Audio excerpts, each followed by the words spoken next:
All right, you guys, every year during the rut, there are certain dates on the calendar that are better than others for seeing bucks on their feet during daylight. And this is a question that I have been chasing after, trying to figure out the answer to for a very long time, my whole hunting career.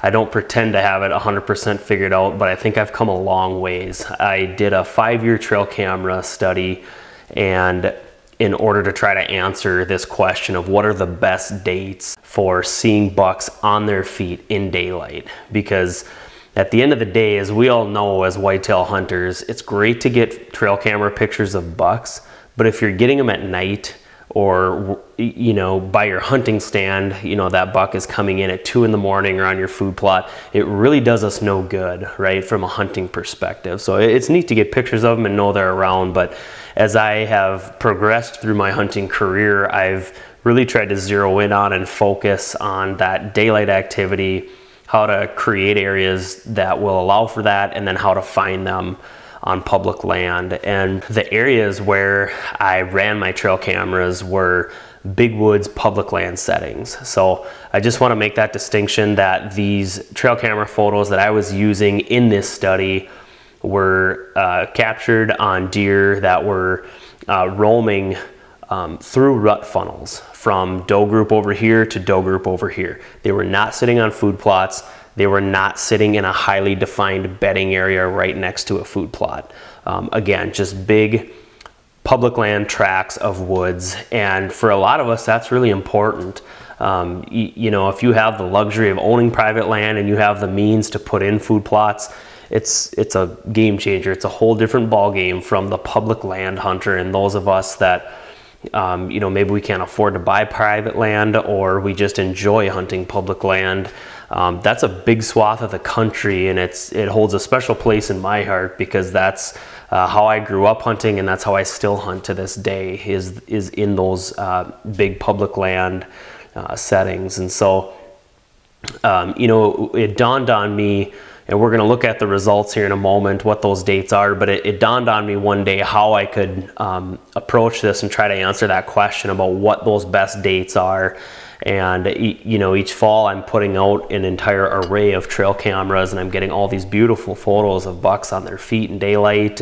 And so what I did was I started to catalog all of these trail camera photos from the year 2012 through 2016. And I would put my cameras out you know, early October, and I would let them run through Thanksgiving and in some cases beyond.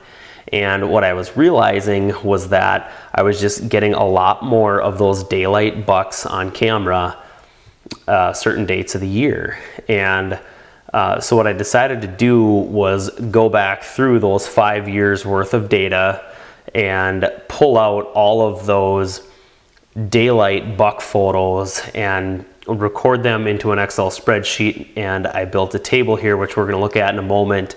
And so for me, it's really helpful to see things in a graphical representation, and that's really what we're trying to answer here today. What are those best dates? What are the key dates for whitetail bucks on their feet and those older bucks? Okay, so I'm not talking about yearlings here. I'm talking about 2.5-year-old bucks and older. So that was the group of deer that I used in this study, and the results are pretty interesting. All right, so this is the graph that I arrived at from the data set that I received from my trail cameras. Wanted to go over a couple of my assumptions and input items in this graph. So obviously I didn't use any nighttime photos. These are only daytime observed instances on my trail camera photos. I got rid of any does, and I also got rid of every photo that I believed was a yearling buck. The reason I did that was just because yearling bucks seem to operate so much differently from 2-year-old bucks and upwards. I see yearling bucks throughout the year on their feet in daylight, sort of aimlessly, you know, going through the landscape, covering ground. I just thought it was, you know, it's not a buck that I'm targeting, and I thought it would really skew the data. I wanted to know, when were those older age class bucks moving? Now, where I'm at in northern Minnesota, We do have the luxury of regularly having bucks get up to 4 years old and older.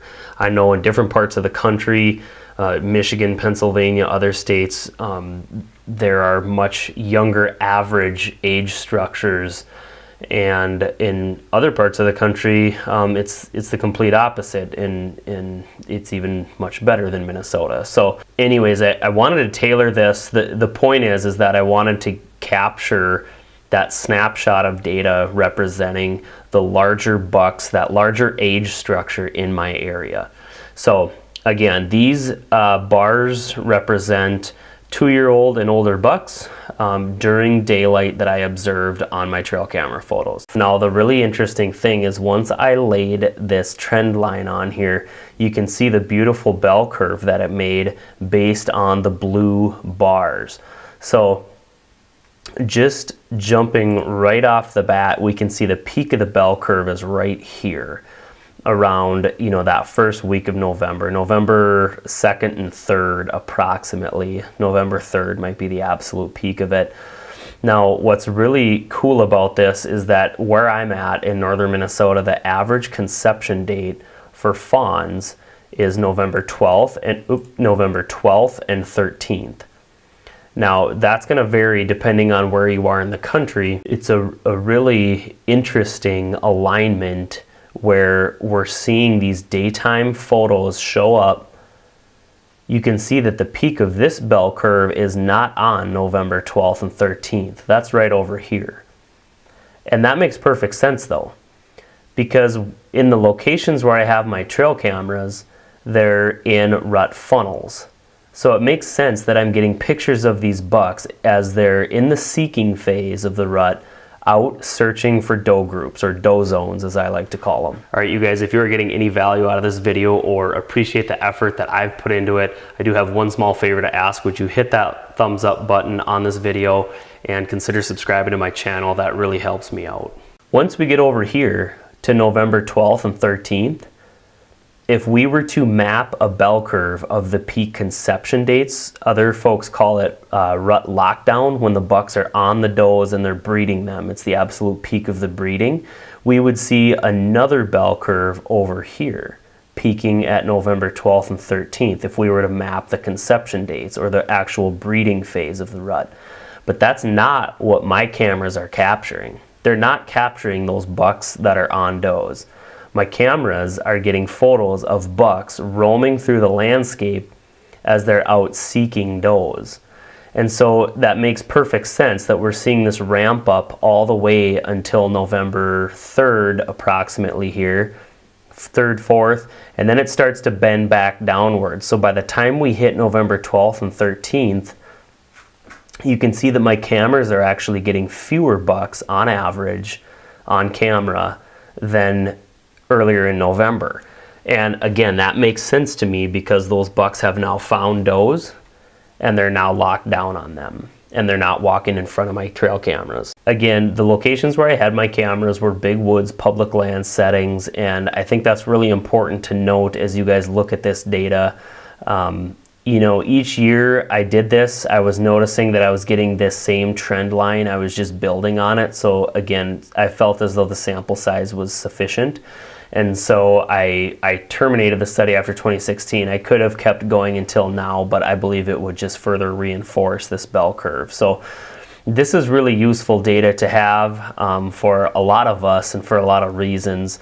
So now let's talk a little bit about how we might apply this data in our hunting strategy. All right, so now that we've had a chance to look at the actual data, we can see that that bell curve really starts to top out for daylight buck activity around Halloween and then even into like November 6th. So, you know, when I'm thinking about my rut vacation, and I know that I'm going to be predominantly hunting, say, some of my public land spots, I'm going to be focusing a week of rut vacation around that October 31st to November 6th. Again, this is in northern Minnesota.